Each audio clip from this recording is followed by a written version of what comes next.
Oh, we are live, Paul. Welcome, Truth Proofers. Another Sunday evening, Truth Proof Interactive. Les Drake here and Mr. Paul Sinclair.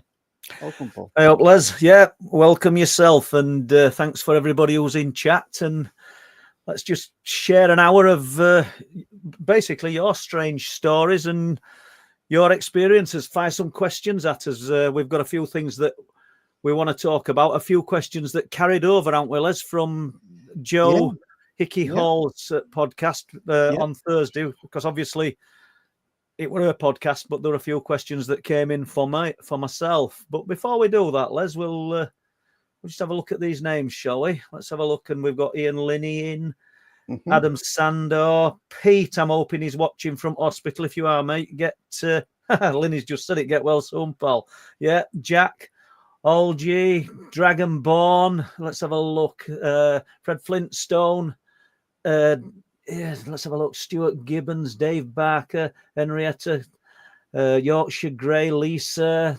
Let's have a look. Enigma, Big Shooter, Tom Waters, Stargazer, Steph, Matthew Cook, Mark Anderson, 40 and 23, Vladimir, Welsh Wend, Angie. Loads and loads of 123, and we say every week we've probably done 20. Gal, Blue Shift, I hope, Rob. Good to see you. Carl Dan, see you in a few weeks, mate. Carl Wayne, I'm gonna have to stop and welcome. And Lee Roscoe's doing some moderating for us, and Alison's doing moderating. Thanks, Alison.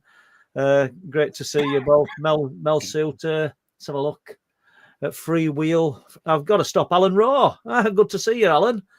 Yeah, and if it's same Alan Raw, he did a brilliant conference, didn't he, Les, in Hull? Oh, yes. A few years ago, the Raw Con. And I hope you kick something off and get something running again with that, Alan. Let's have a look. Declan Walsh, Elaine Linney, Margaret Webster, Jojo. Stop me, Fred Flintstone. Come on then, Les. What we're doing? Okay. Well, as you said at the top of the show, we have a few questions left over from the previous stream that we did that we couldn't get. We didn't have time to get answered. So I'll start with Jane Louise Harding, and the question is, Paul. George, that's her husband, by the way, after our visit to Bempton, he's thinking, do you think that we are being monitored and they step in if we are in danger of destroying the earth or ourselves? Do you think? We've talked this idea quite a few times, but I mean, you've got to think, well, would they step in at the last minute before somebody presses that red nuclear button? Would they be bothered? Obviously, George and Jane and Les and everybody else, we can only go with his own personal opinions on this one, can't we? And I don't know.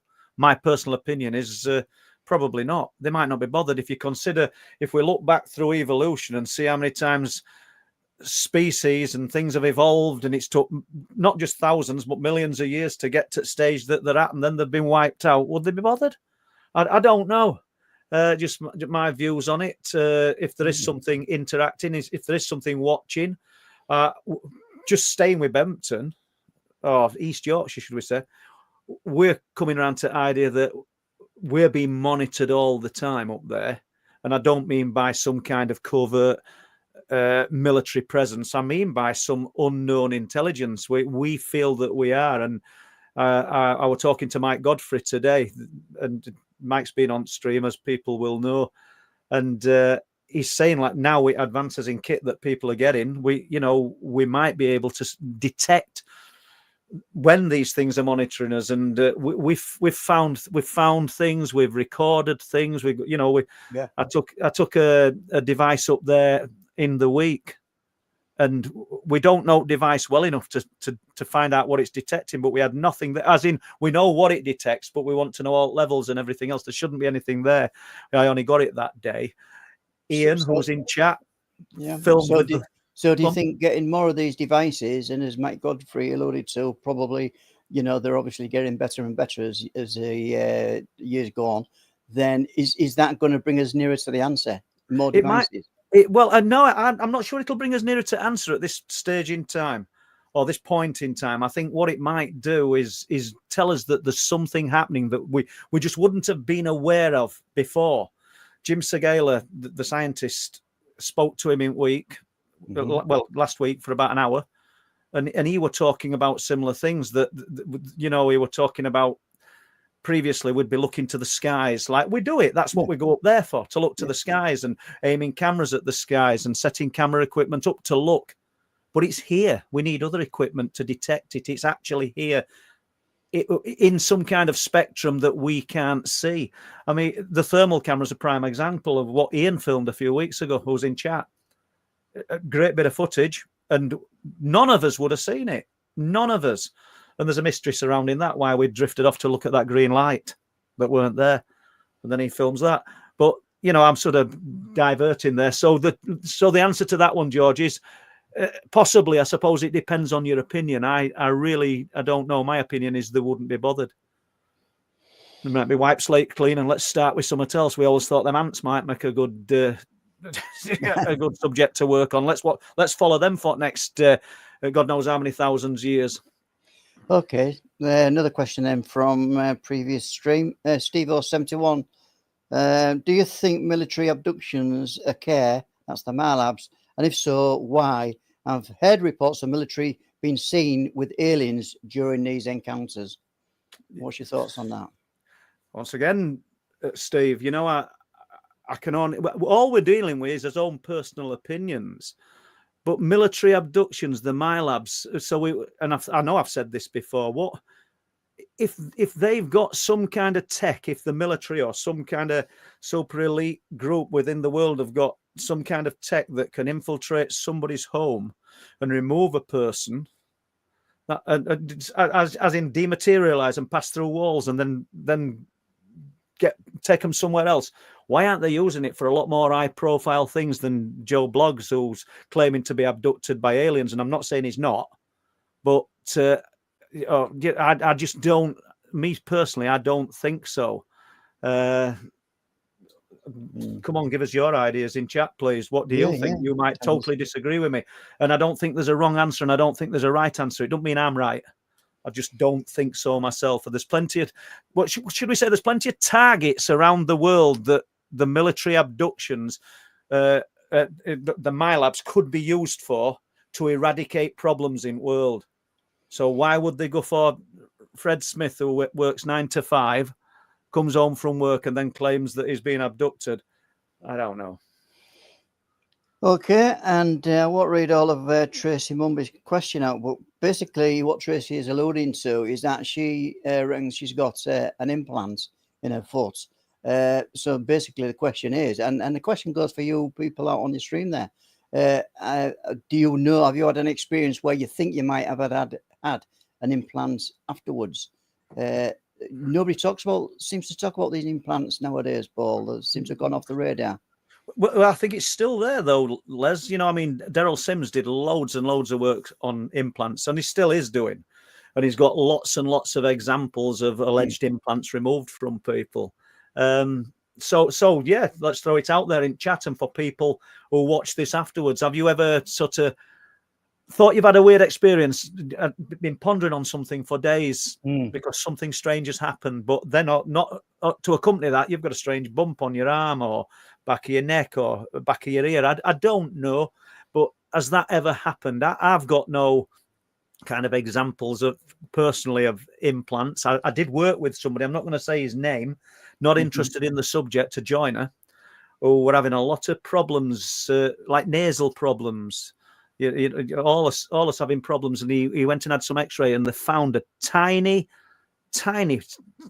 round ball up his nose, between his eye and his nose, and they told him they were just going to leave it. So I remember that, and he'd seen it on an X-ray as well. So that were interesting, whether it's an implant or not, or whether as a little boy he just put something up his nose. Do you know what I mean? Yeah. Everything's possible, isn't it? Let's face it. Yeah, and the thing with the implants, do they go? Do you go for an X-ray? Do you think, well, okay, this is I've got the lump, as you said, you've got the lump. Don't go for an X-ray and find out what. So wouldn't they be able to tell straight off the get-go what that was, Paul, if he had an X-ray? Well, would they, but I don't know. I mean, maybe this is where we'd have been better with Martin, Dr. Martin Abbas.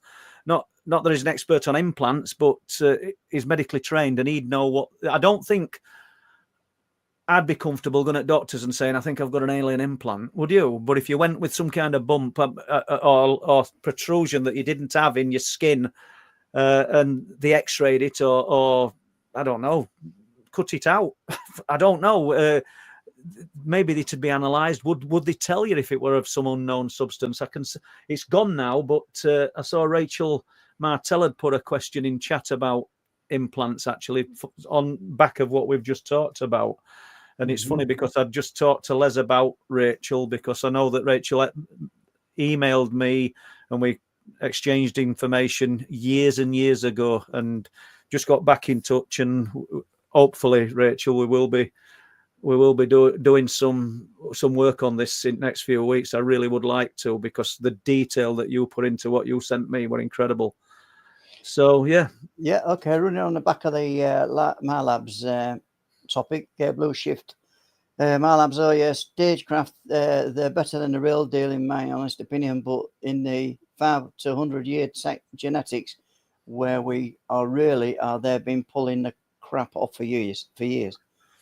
Right, okay. I don't know what you're telling me there, Rob. So 50 to 100 year tech genetics. So so apologies if I get it wrong. So are you saying that they're that far in front?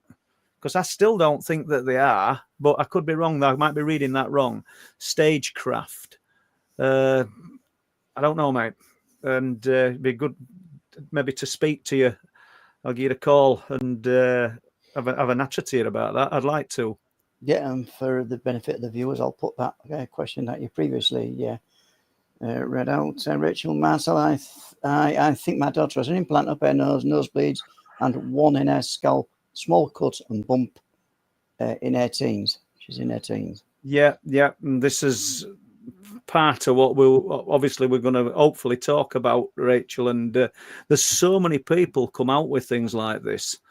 I'd just say I've not had that myself. You know, even writing Night People, and people have tried all sorts of things on themselves, haven't they? Like stud detectors, as though whatever is being implanted is maybe metallic and it could be like detected. But loads and loads. I wonder how many people are out there that have actually got these things, this kind of, call it alien tech inside them. There'll be people rolling their eyes and going, not a lot, but.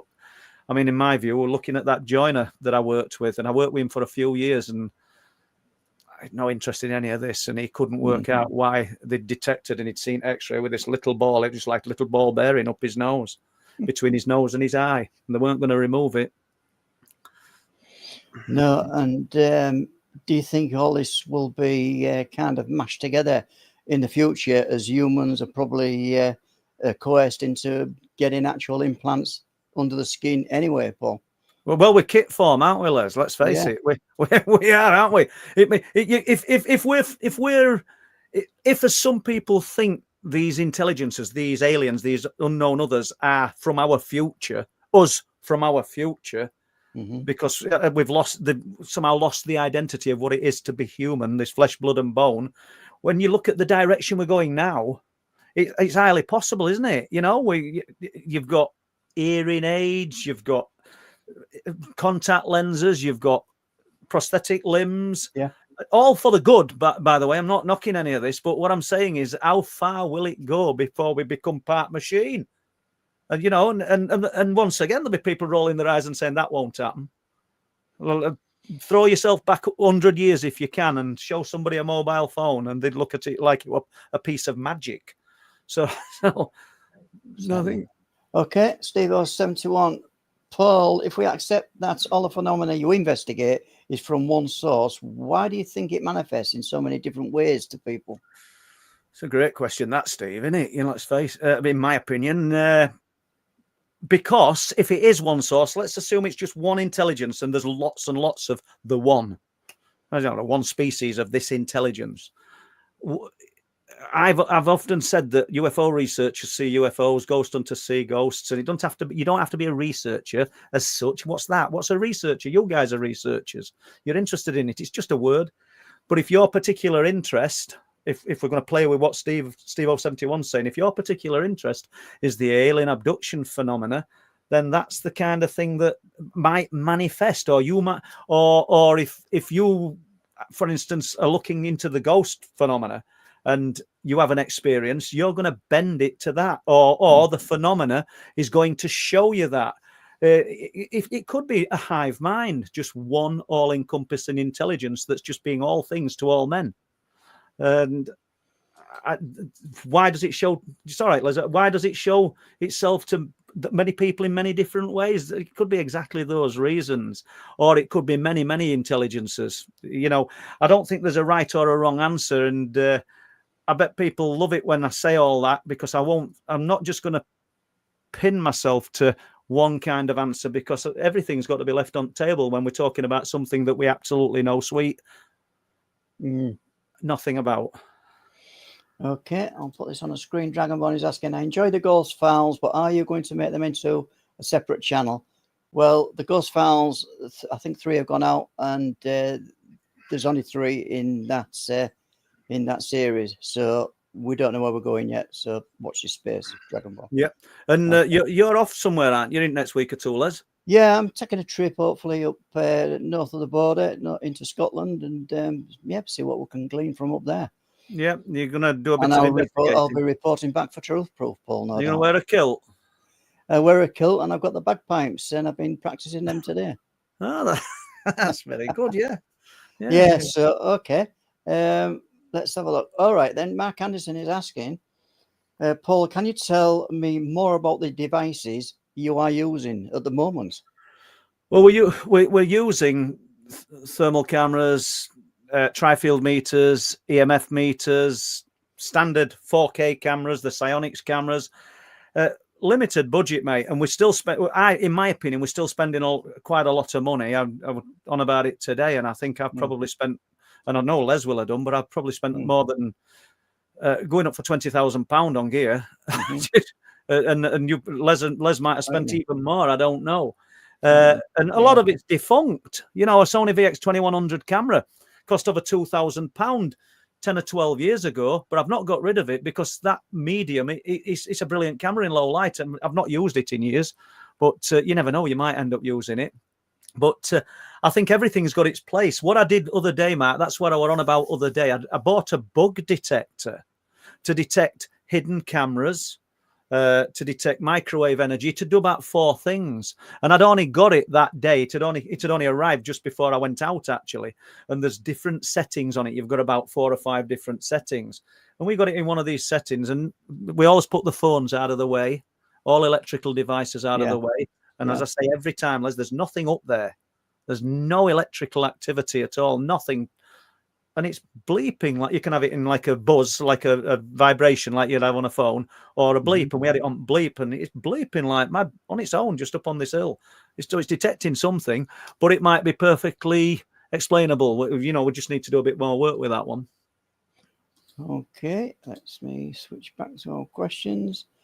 We have a question from Lee Roscoe, our moderator, one of our moderators for tonight. Question from last night's YouTube show. Can you break down what the witness saw? Did he see 2 different things, Paul? Just that he was talking super fast. What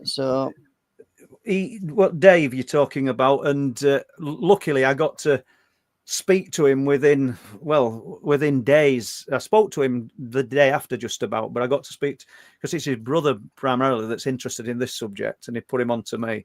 And I spoke to him, and he didn't see anything during the night. And I can understand that's why we thought we'd put a bit of an intro into it, because in fairness to Dave, I asked him during the phone call, can I record this? I would love to put it out as a short for our listeners. And before people think I took advantage, I also said to him, before it goes anywhere, I'm sending it to you. And that's exactly what I did. Yeah. And he listened to it and said, yeah, that's great. Put it out there. So I just want to get that one out of the way. So as he's coming home from work, he hears branches cracking and crunching. And as he's talked, it's the castle. Is it Eden Dean? Is that Castle Dean Eden? I think, I'm not certain which way around it goes. There's a 20-foot drop at back of those trees. and literally a sheer drop, and you've only got this band of trees which are probably about 10 foot wide, and it'll vary depending on where you're walking, and he hears this cracking and crunching that's paralleling him as he's walking, but it started in this specific place. So what he did, he went back the next day, as he said, about 10:15, walking along, not expecting to see anything. He went back because it unnerved him so much what he was hearing. As you can hear him say it in that short. He said, if it were a human, it had to be super heavy, he says, and would be at back of there in the pitch black with a 20-foot drop at back of you in the wet. And then he saw this figure, this dark figure. It's no discernible clothing, just a black figure that he looked from legs up, he said, and he's backing away as he's looking. It frightened him so much. So I don't know. I hope that's answered it for other people as well. So I don't think he saw two different things. I think he saw the same thing. My question, and I never asked him that, but on reflection now, was it specifically for him? And if it was, what do we think the reasons were? But having sort of put this out now, and I had a little look on internet and did a bit of digging to see if there were any other reports of anything strange there, and I can't find anything. But what would be fascinating if other people, one guy's already got in touch with me to say that he's spent a lot of time around there, but he's not gone into detail. Right. But to see if other people come out of the woodwork, anybody's got another experience similar to this, it'd be fascinating if it has, because once again, you can pinpoint a location where this kind of thing's happening. So it'd be good. Stan Smith is saying, let's remember no boxers under your kilt. Oh, that's right. Yeah, be a bit drafty up the old under there, won't it? Yeah, well, maybe it would. Yeah. Gary, okay, so we've got that one. Right then is a really good question. I know you did, Gary. I was told. Paul, Les went up the cliffs last night with the EMF, didn't see anything, but we did hear some whispering. Two of us heard that. Met a lovely lady and her son from Chorley while we were up there, and we had a very nice evening. Yeah, so the whispering is interesting, isn't it, Paul? That is fascinating, Gary. I'd love to hear more about that. And the lovely lady you met messaged me, asked me if I'd be able to make it up there, and I couldn't, unfortunately. I said I'd been able to make it up and speak to you both. But I did message her twice this morning because she got in touch to say that she'd met up with you or somebody called Gary. So there you go. That's the penny's dropped. And that's interesting, Gary. And you heard whispering. And obviously, we're not talking, and I'm just looking at the text, so you can't really tell me. But I'm assuming that there's just you and a friend. There's the lady Denise and a son. So there's 4 people up there, and if you're together, we know there's nothing else up there. Absolutely nothing. If there's a fisherman, he's probably quarter of a mile away. So you've heard whispering. I'd be fascinated to know where you heard it. Was it close to you? And that's a bit unnerving, isn't it? You know, the actual whispering. Yeah. And just before we leave that, Les, sorry about that. I've been doing a bit of filming around Danes Dyke on back of the Philip Kinsella picture. And about 3 weeks ago, before Kinsellas came through, I were in a particular area and I heard a strange sound. And I say, I've just heard a strange sound. I hope the cameras picked it up, and it did. Well, the other day, while I were in there doing some stuff in the same spot, I heard it again. So on 2 occasions. So when I put this short out, which will be going out on, or not when we put the short out, which will be going out on Tuesday, regarding the Kinsella picture. And obviously I'm going to fire this at Philip and Ron first because I want their approval of it. I'll just put a little caption on, just heard a strange sound, but that's for the future because I'm going to do one on this. Now I've got 2 of them. It's interesting, and in view of the sounds that we heard on the cliff tops with Martin Abbas, Linny, and everybody else. So there's a little collection of strangeness there. Or it could be some weird animal, but it's November, so I don't think we're going to have amphibians if it were frogs or toads or anything in November, are we? Okay. And 1423, after all the experiences Paul had as a youngster, has he ever had a full body scan done to see if he has any implants or anything that there shouldn't be in there? I haven't had anything like that, and touch plywood. I think it's plywood. No, and I haven't even been in hospital. So I don't want it at the moment, to be honest with you. But I know what you're saying, but no, no weird experiences as regards finding any implants or anything like that. 14. We found a little stone again the other day. We both heard it. We had it ping in the hallway, and we got it. Yeah, another one. Wow. Yeah. It's that is amazing. It's strange. I know I'm just butting in here, Les, but it's strange because somebody asked in chat, didn't they? Any more little stones? And I said there weren't any. And we both heard it, and you can hear it. It was sharp. It's sharp. It's on laminate, and it just skitters along, and then you've got it. Wow. So how many have you got in your collection then in your tin? They're only little, but I bet you there's 20. I'll count them. I'll have a look. But yeah, there'll be 20. Okay, and It might be 90. I think there's only a part question here. Studio 211 Productions. Do you think the high concentration of chalk in the East Yorkshire? He's probably asking if that has anything to do with any of the phenomena, Paul. But if you want it could be. To be honest with you, I don't know. It could be, and because there is a lot of chalk, isn't there? Everything's sort of composed of chalk around East Yorkshire, around these cliffs and this landscape in particular. But I want to speak to you in week, if possible, Andy, because we'll jump to Kinsellers, I think, and I don't think they'll mind me saying, because Philip doesn't mind saying that he's a spiritual medium. I took him to the place where we went, where me, you, and Louise went about 2 or 3 months ago, and never said a word to him.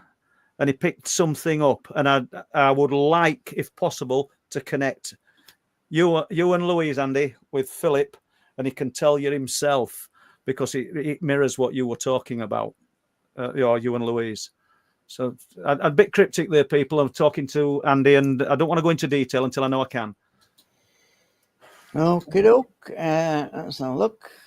Oh, that's where I was going wrong. Right, now that Tom Gatlin is saying now Trump has won the presidency in the US, be interested to see if he really does release sealed documents on UFOs, UAPs, as he stated he would. He may do, Tom. That'd be fabulous, wouldn't it? But will we be disappointed if they don't tell us anything? I think I'd be disappointed if they do tell us anything, because it's probably, these sealed envelopes are still probably just a, I don't know, a false flag for something else that they're hiding. I know that sounds like we're moving goalposts each time, but I just don't think we're meant to know. I don't think anybody wants to tell us anything, and that goes across the board for all that's of any importance in the world. But this has got to be one of the most highly kept secrets in the world, I would think. I mean, if we go right back to Roswell and Winston Churchill, and there's documentation of him saying that he wants this subject covered up. He doesn't want people to know about it. So you're going back to 1950s, are we, with Churchill? So that's the level of the cover-up, and some of them documents are still highly classified. Okay, and first of all, I'll say my condolences to Rachel on this one, but my older brother also had sinus problems and died of lymphoma, stating they're intergenerational. Maybe. Okay, well, sorry to hear that, Rachel. Sorry to hear, yeah. So, thanks for that, Rachel.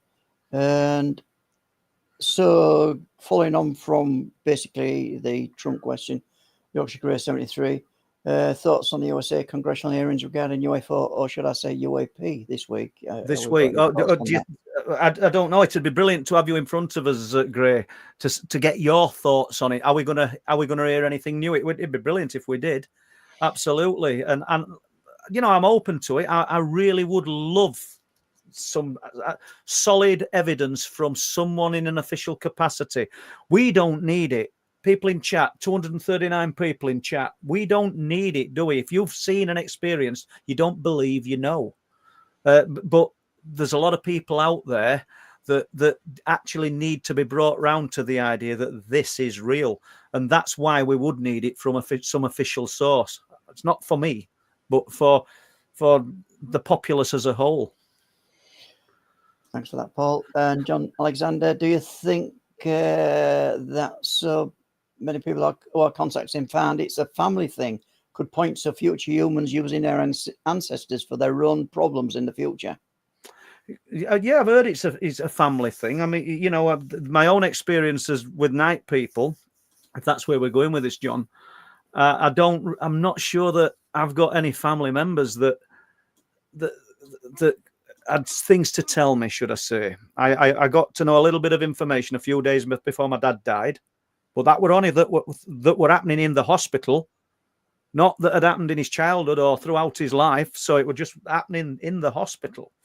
But other than that, I've got nothing to compare of my own. But yeah, I've heard that people do. This does follow a family line or a lineage, so I can't see that that's not an impossibility. Okay, and let's have a look. Right then, the Yorkshire Assembly, considering the number of big cat sightings in the UK, do you consider them a feral population or something more anomalous? I think, do you know, a great question, Gray. I think both. It's weird because, and we'll use Short Lane in between Bridlington and Bempton as an example. People will have heard me say before, it's about a mile, single track road with a few pull-ins, and it's got fields on the right, well, right or left, depending which way you're going, I suppose, and just fields for growing crops on other side. Nothing to hide any cover, any creatures, nothing to hide a feral cat. Yeah, there's loads, not loads, but there's a lot of reports of big cat sightings on Short Lane. How? What would be the point? So why they're there, I don't know. So is that something anomalous? It possibly is. Waldgate in 1994, a lioness was sighted at Waldgate, about a mile and a half away at Rudston Parva.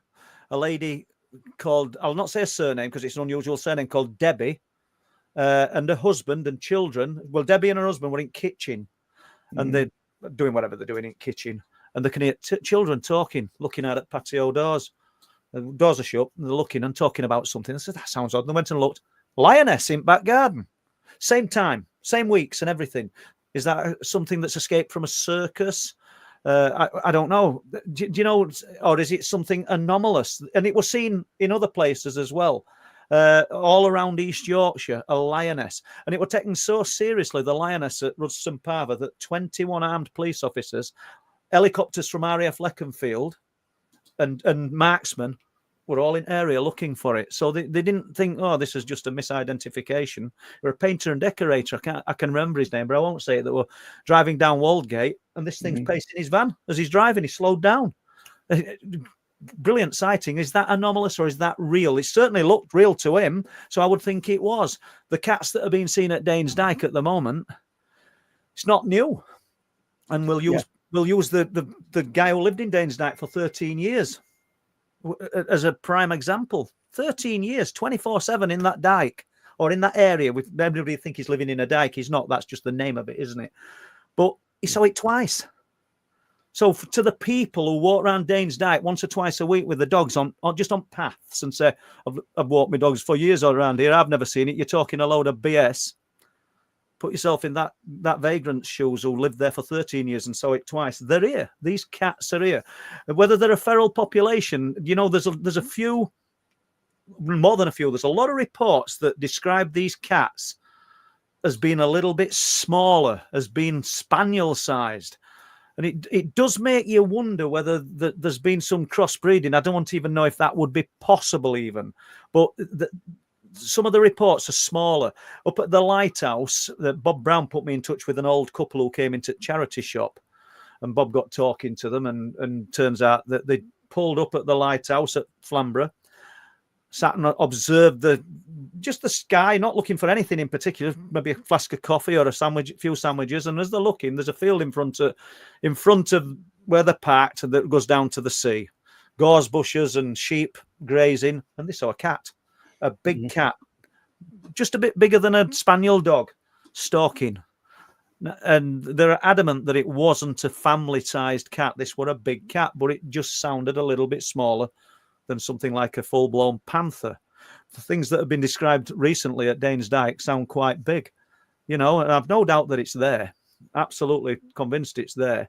But feral population, yeah, I think so. In the wild, these things in their natural environment would live about 14 to 16 years. But in UK, they're definitely going to do that, aren't they? There's no natural enemies or predators or competition, have they? There's nothing really that's going to compete with them and challenge them, apart from another big cat for females or something.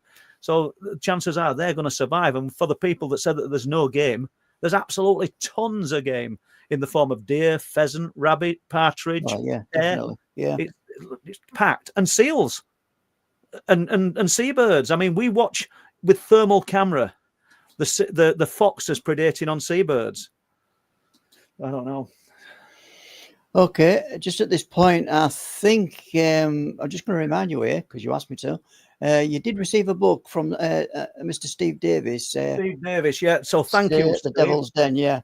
And I will read it, and really appreciated, Steve. And once again, this book, High Strangeness. I don't read many books, if I'm being truthful, but Richard Freeman kindly sent me this book, and we had Richard on a few months ago. I don't know when, Les, you remember, it's 2 or 3 months ago, 3 months.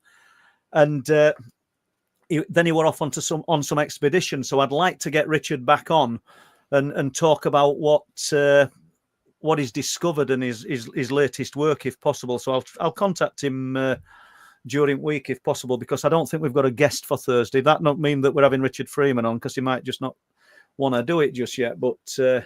I will contact him. Thanks for that, Paul. And I've got a question. This did come from last Thursday's stream, and I was going to ask it, Tony, but you've already put it in again. My question for Paul on Thursday was, did the lighthouse keeper say if he had seen anything strange over the lighthouse? This is the Rendlesham. Yeah, so we put the short on during the week with the lighthouse keeper seeing this torpedo or submarine-shaped object that travelled up the cliffs and passed between the bungalow and the lighthouse and were caught in the beam. Some of you will have watched that. And in this envelope, this manila envelope that he gave me, there were quite a few other reports. I don't mean piles and piles, and you can't write a book on it, but there were a few. And he also told me that as a keeper, he'd been stationed at Orford Ness part-time, which is where the Rendlesham Forest incident took place. I can't remember exact year, but what I found interesting, and I have said it before, but not for a long time, Brenda Butler, who were a sort of primary researcher and a lady who were responsible for bringing out a lot of information regarding Rendlesham Forest incident, and a lady I'd love to get on live stream. I've met Brenda quite a few times, wealth of information. She said that when they were looking around various locations, and I don't mean Orford Ness, but around Rendlesham, around the forest, little periscopes came up, little covert cameras. And I'm not saying nobody believed her, but some people will have been thinking, oh, yeah, of course they did. Well, what I found interesting in with this guy's information, the lighthouse keeper, he said, when the military took us over to Orford Ness, because it's on this little waterlocked island, and we didn't leave the island, leave the lighthouse or walk around the area. We weren't supposed to, but one particular day we did. He says, and as we're walking around, he says, there's this little periscope type thing stuck up, and we looked down it. And I'm not going to say within minutes, but a short time later, the military were on them, took them away, got a good telling off. Don't ever do anything like that again. And to me, that adds a little bit of credibility to what Brenda were talking about. That's the only reason. So when you say that, Tony, no strange lights witnessed at Orford Ness or at Rendlesham, nothing like that. He's got nothing like that to share, but he did share that. And I like to just throw that one out because it just adds a bit of meat onto the bone of what Brenda were talking about, and some people that didn't believe her, because he'd no reason to say this, he knew nothing about any of that, He just collected this small amount of information, I don't know, 5 or 6 reports when he were a keeper at Flamborough Head over the years, and shared it with me, which I've still got. There's more to come. Interesting one, that one, Paul. And Jane Louise Harding, Paul, do you feel that the stones are mischiefs, or are they of dark nature, do you think? The stones. I don't know what stones. Is it the stones pebbles being thrown in your house? Yeah. Thanks, Les. I've joined your world now, Jane, and I've joined Les's. I weren't with it then. Sorry. I don't know. It's interesting, isn't it? Somebody mentioned in chat, I don't know, a few weeks ago, have you had any more little stones in the hallway or in the rooms? And I said, no, it's stopped. And we heard one other day. You literally hear it. It just sounds like a light switch clicking up, or a kettle switch. You just hear it. You imagine a little stone on laminate, and then it just skitters along. Well, we went to look for it straight away, because months and months ago, in fact, it might have been late last year, early this year, we were hearing them, and we didn't know what it was at first. And you might just find one and not realize, because they were only little, as big as peas. And then when we latched onto it, we were in bed, and I heard it. We'd not been in bed long, and I heard it clatter onto laminate outside at the bedroom door. So when I opened bedroom door, I found it. So we knew what were happening. Before, we didn't know, because I don't know about you guys, but if you sat in your own home on a night watching TV, and Les as well, Alison, do you sometimes you hear a noise like a kettle flicking up, or a light switch clicking, and I don't know why you'd hear that. It's just some kind of electrical glitch, and you just kind of take no notice of it. So when we were hearing these noises, we weren't really focused until that one near the bed. We'd heard them, but that one near the bedroom door on the laminate outside, and I got it straight away. And then every time we heard them, we were straight in, lights on, but with a torch as well, and finding them. But there ain't loads of gravel in our kitchen, by the way. Yeah. Okay, so David Barker, I think, is asking, seeing as the Earth is so old, do you think that we may have been wiped out and then we're back on the drawing board a few times? Think we may be ready to be wiped out again and then back to the drawing board? No, Dave, I think it's possible, isn't it? You look at dinosaurs. I know we can't go back that far. We can only assume what happened, but we don't know. None of us really know. I mean, there'll be people with a lot more intellect than me that'll have a better grasp on it, but I don't think we really know what happened. We can surmise that it were an ice age. We can surmise it were an asteroid, or it could have been aliens, or they could have just watched it happen. So, who's to say that it's an etch-a-sketch and we'll just wipe it and start again, and let's try cockroaches this time? I don't know, and let's see how they evolve, because we can live forever, and we've got another God knows how many thousands upon or millions of years to watch this evolve and see it unfold, and then we'll start again. We'll do another one, back to the drawing board. I think you're right, Dave. Could be true, that. Yeah, I think he's maybe onto something there, because I've been thinking that we have our archaeologists, and they're digging up fragments of pottery or bits and this and that, but really they don't know what technology's gone into making this item. Now, like today, when we visit places around the world, unfortunately, where they've been absolutely obliterated by these modern bombs, what they've got, and you're just finding little pieces of a washing machine. How would you know? How would the future humans know that there was technology what made this into a washing machine? Well, it's a good point. And when apparently, or allegedly, people working mines deep underground have found artifacts. Like, I think a model plane found, like a bronze, or somebody can correct me in chat here, but I know it were a metal of some kind that were found, allegedly, unless some miners had idea. But then they'd carbon date things, wouldn't they? They could tell how long something had been under there. So I think things have been found. Did you see my giant skull? Yeah, where was that dug up from? Hold on, I'll just show you. There, look.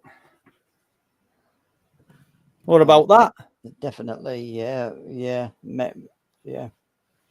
It weren't dug up from anywhere, and I know people won't believe me, but it's plastic.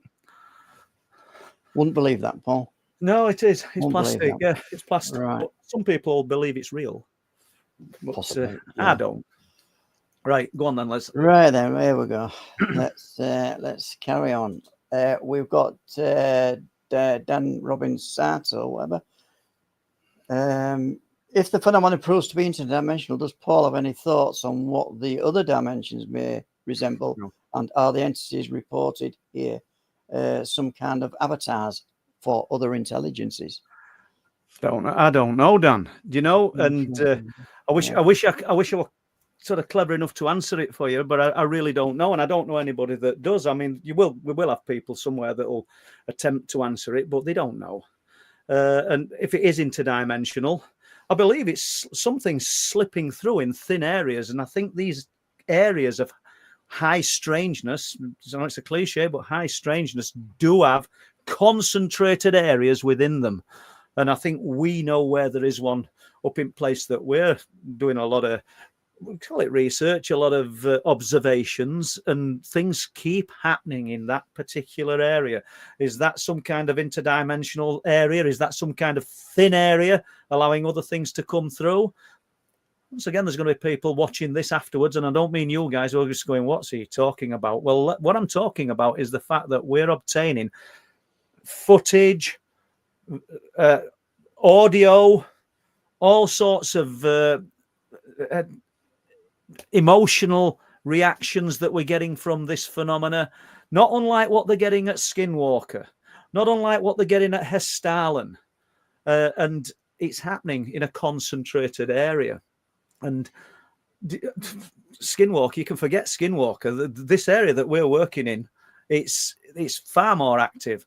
And I know that Gary went up there last night, and probably with his friend and Denise, and nothing. We can say nothing happened, but to me, something did happen. If they heard whispering, and there were nobody close to them, there's something strange, because we hear voices. You know, Terry Brown came up, and the flash of light below the cliffs. There's nobody below them cliffs. All these things are occurrences, and as a collective, there's lots and lots of them happening. You know, Heidi came up with her sister Jenny, and while we were all up on them cliff tops in that thick fog, we'd got these flashes of light occurring in the fog, not in the sky, around us. They're all occurrences. You know, we talk about what equipment we're using, and in the grand scheme of things, it's kind of paltry, isn't it? We haven't got thousands and thousands of pounds to throw at it. I wish that we had, because we could provide some real data. Because I was shown some footage in the week, and I'm not going to say where from, but it were really sensitive footage, or allegedly. But I swear to you, the stuff that we're obtaining, I mean, it's not even a boast. It's better. I'm sat on quite a lot of stuff at the moment. Okay, at this point, we'll just do a bit. Well, you can do a little bit of self-promotion, Paul, and tell us about the books and or DVDs. And yeah. Well, as you know, Les was kind enough. Les came around with another batch of physical copies of the DVD, so they're back on sale now, because we just temporarily took them off. So thanks for that, Les. And he brought me my wife a bottle of wine for her wedding anniversary. So thanks for that, Les. And so we've got the DVDs on sale, and you can get them through truthproof.uk. If you want the paperback books, all the Truthproof books, or Night People, truthproof.uk, and also all of those, including the DVD, are on eBay. If you want the digital version of the books, just go onto Amazon and you can get them as Kindle downloads. And yeah, we're going to see if we can get some more items up there for sale, because there's been people asking for cups and all sorts of things recently. So we'll see if we can get some more items up and running for you guys, and some more giveaways when we're doing Thursday live streams as well. Yeah. Because we just want a few more subscribers, don't we? Yeah, want a few more subscribers to the channel. We'll be doing some more giveaways. Okay. Now tell us about the projects you did with Matt and Abbas, Paul. The Stratification tool. Yes. Which is basically Martin's redesigned this, and we'll cover it a little bit more on Thursday. Even if we've got a guest, we'll just break into it for 5 minutes, because basically you'll be able to get a document sent to you by Martin, and it's basically to document an episode, no matter what it is, cryptid related, UFO related, some kind of strange ghostly experience.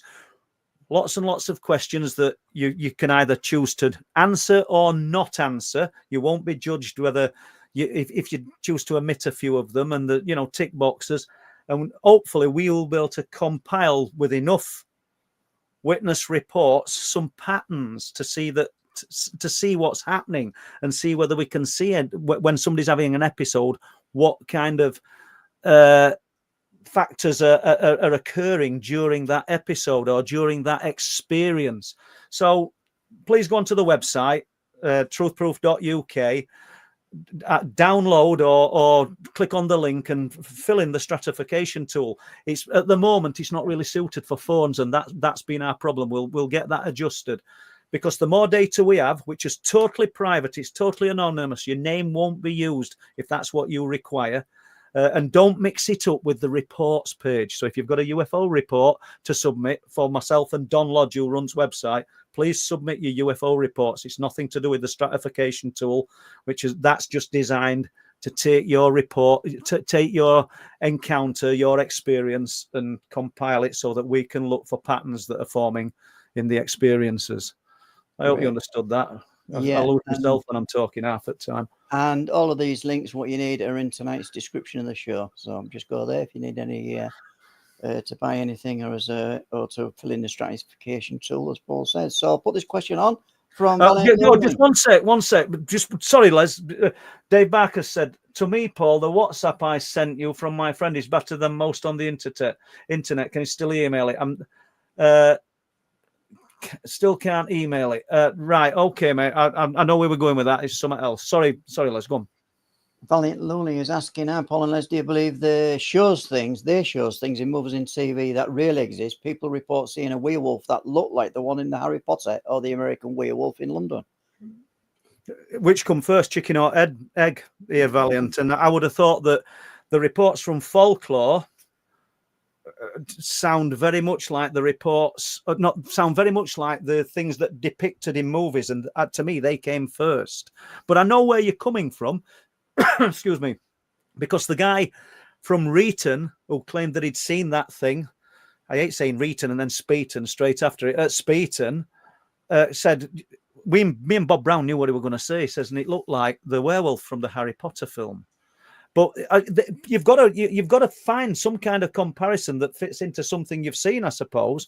But and let's face it, Valiant, a lot of people won't have looked at books like Montague Summers's book, the Book of the Werewolf book, should I say, that were written many years ago. Early 19th century. There'll not be loads of people that will have read that. And when you read his descriptions of what people have seen and experienced that go back hundreds of years, you realise that the things in movies are taking that to use.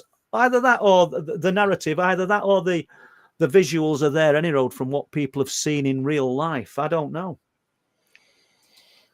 Okay. Walsh, when have either of you seen The Investigation Alien on Netflix? George Knapp. I've seen 2 episodes. It's good. I haven't seen it, Paul. Yeah, full credit to it must be to George Knapp for this. I've not seen it, but your third person to mention this to me today. I spoke to Chris Turner earlier. Chris said, "Have I seen it?" He says they're very good. I think it was Mike Godfrey that said they were very good, and now you're saying it. So yeah, we'll have to watch them, Paul, and give a review. Yeah. Okay. Here I am giving George Knapp a plug, and I've spoke for him on Mystery Wire TV. I've spoke to him on Coast to Coast. I've asked him to come on here, and he won't come in. So not saying he won't, but I've not managed to get him on so far. We want him on. So if you're listening, George, give us a call. On here. Yeah. Richard Mason, 3 sightings of UFOs. Don't need governments to tell me they are real. Absolutely, Richard. That's exactly where I am, mate. We don't need governments. I 100% agree with you, and I would 100% think that most of the people in chat think the same. I mean, we're not having to believe. We've seen, we've experienced, but for the populace as a whole, I think we need a governmental body or a department within government to come out and say something concrete, and then it will sway people. As sheep, after all, the sheep, and you're not sheep. You guys aren't sheep. You're not following the sort of the flock, or the crowd. Okay, thanks for that, Paul. Richard Martel Stone, and a port generally from spirit activity. It could be children. Yeah, it could be, Rachel. It's strange that they're all little stones. Because like you will already know, Rachel, people talk about all sorts of things, appearing as just miraculously an apport. But these are just little stones, and the only chance we know, or the only way we know that they're appearing, is because we're hearing them. We're hearing it bounce off the laminate. But yeah. Okay, Steve-O71. Paul, after you were scrutinised about the holes in your back, have you seen the same doctors since? And would you tell them about how it wasn't bed springs that caused them? No, I've not seen the same doctors. And this was 1997, Steve. And when I sat there and he were asking me, he thought my wife had done it, or he thought somebody had done it, and I were being abused. And he said to me, "You can tell me in confidence, you couldn't have done these yourself. You can tell us how have you come to get these holes in your back?" And I sat there and just basically lied. I told a lie about how I'd got them done, because I think telling a lie about how you'd got sort of come to have these holes in your back were better than telling truth. Because if I'd have told truth, he'd have thought I needed some kind of psychiatric treatment to say that I woke up in night and there were beings around my bed, and I were in absolute agony, and I think I passed out. And then when I come to it morning, I couldn't remember. And then when I sat up on edge of bed, and my wife looked and she said, "I can't believe you got 3 holes in your back." And then I remembered. I think if I hadn't have sat up and she'd have got up before me, or I'd have got up, I'm usually an early riser. It were only because of what happened at night. I didn't get up early, but I think if I hadn't have sat up in bed and on edge of bed, and she hadn't have seen my back, as that day went on, those holes wouldn't have healed. There's still scars on my back, but I think if I hadn't have remembered really quick, half the memories would have gone. I wouldn't have remembered it. It's just like what happens to people in childhood, Les.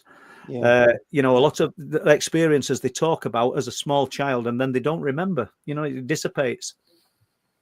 Yeah, and obviously your brain's going through some trauma as well. So disclosure, as you'll say, the full facts as you'll see them, probably not wise to say at that moment. I weren't saying a word. I weren't going to say. I said it were a laser pen, or I thought it were a laser pen, which were impossible, really.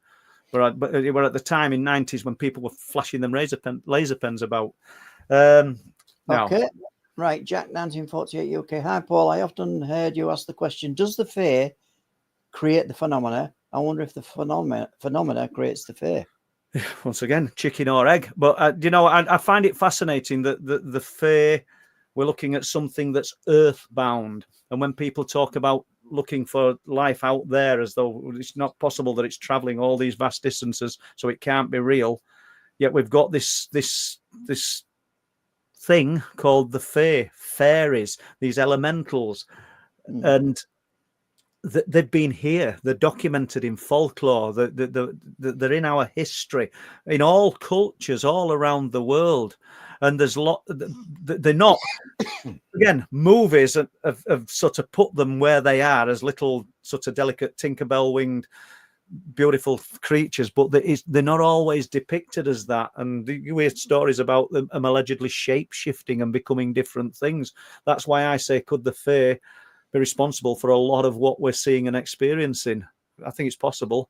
But Jack, your other side of the argument is equally as valid. All cards on the table, mate. That's how we've got to go with it.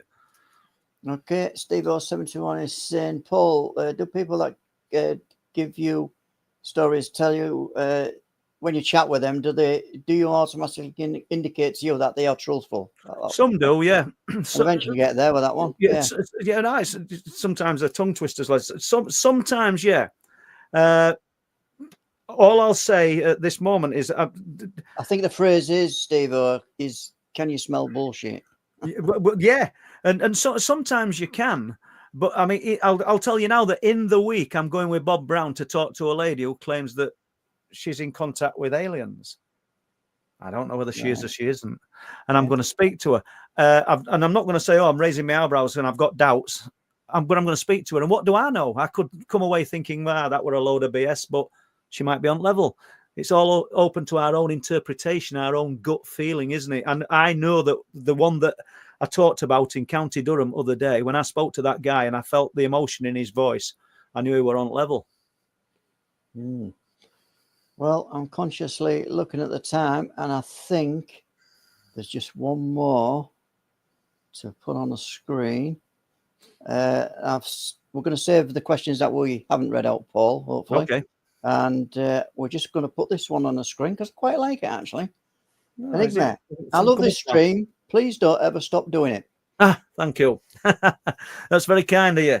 And we might have a week off when Les goes to Scotland. Week after next. Yeah. But we've no plans on stopping just yet. And Not as yet, I say, no.